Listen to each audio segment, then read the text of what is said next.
A while back we dispatched a couple of pigs that I raised and put them in the freezer. And what this is bacon. It's still raw. There's two pieces in there. You can kind of see that there's two pieces in there. And what they are in is a brine. And it's a little bit brown because I added some molasses and some applewood smoke flavoring. Not too much though, because it doesn't make a whole lot of a difference. And black pepper is the main reason, because I only put a tiny little bit of molasses in there, more for flavor than anything. You can see all the pepper on there. And I put it on the stove and I boiled it. Of course, I put in a 1/4 cup of salt per gallon of water, and I also put in a little bit of the pink salt that cures it, keeps it from growing bad bacteria while you're soaking it. Yes, believe it or not, bacteria will grow in that much salt, but anyway. And I let it soak for a week. And today we're going to smoke it. But first, how do you make bacon? Well, you start out with the raw pieces of side meat, the belly basically, and then you make your brine, which is basically a 1/4 cup of salt to every gallon of water and about a teaspoon of the pink salt per gallon of water. And then you bring it to a simmer.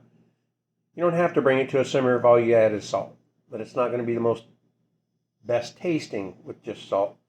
But the other flavors, especially things like pepper, you want that flavor to get out into the water, those oils to get out into the water. So you want to simmer, bring it to a boil for a minute, and that also kills off any bad bacteria, and botulism is the one you're really worried about.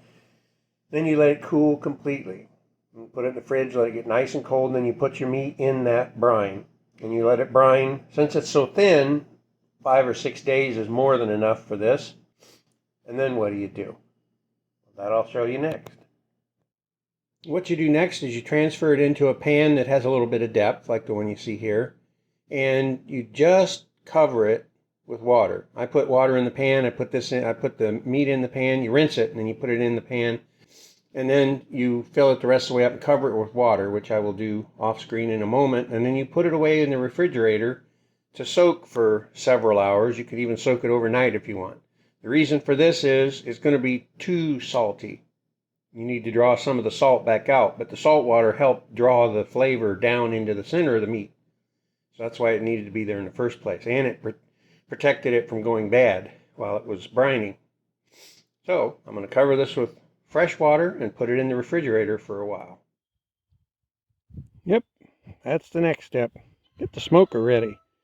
Fire up a little charcoal, get you some hickory, apple, cherry, whatever you want.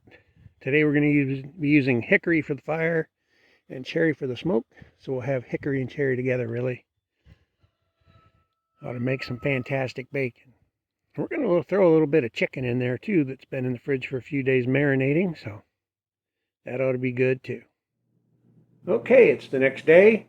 I filled the pan with water and let them soak overnight to reduce the salt so they're not overly salty. And as you can see, that water changed color, so it drew some of the salt and flavor out of it, but there's still plenty in there, trust me. The next step after that is to drain the water off of this and pat it dry so that the smoke can soak in real well, because it just works better on dry meat as opposed to wet meat. And then we'll get it in the smoker.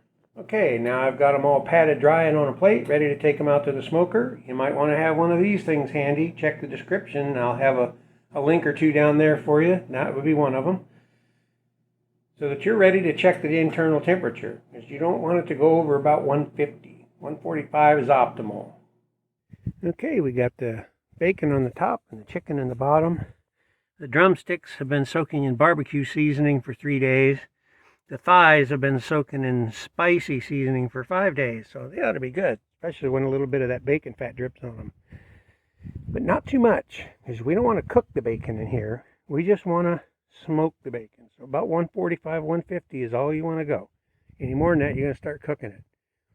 Which I'm sure if you cooked it in the smoker, man, that'd be a really good pork roast. But we want bacon. So we got some hickory in there, Got some hot charcoal here. What's next? Well, that's a no-brainer, isn't it? We dump that charcoal in there, get the heat rolling, get the smoke rolling. We got this piece of semi-green hickory I'm going to lay right on top, give us a little extra smoke. And yes, I have some cherry wood we're going to go get too. I'll close this door. When the fire gets going, I'll put in some nice green cherry wood.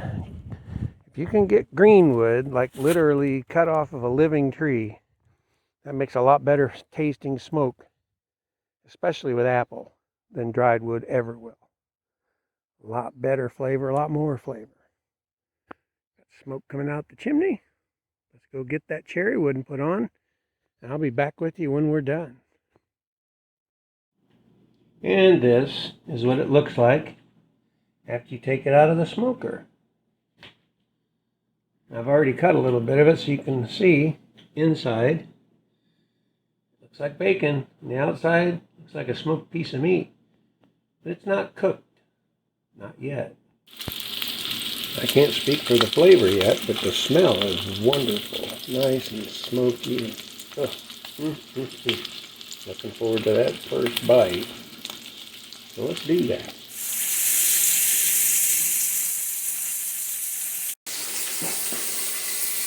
Now the real test.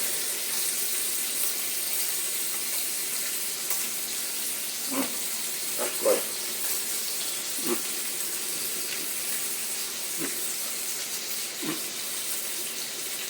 Thanks for watching. Please like and subscribe. Thanks, Bobby.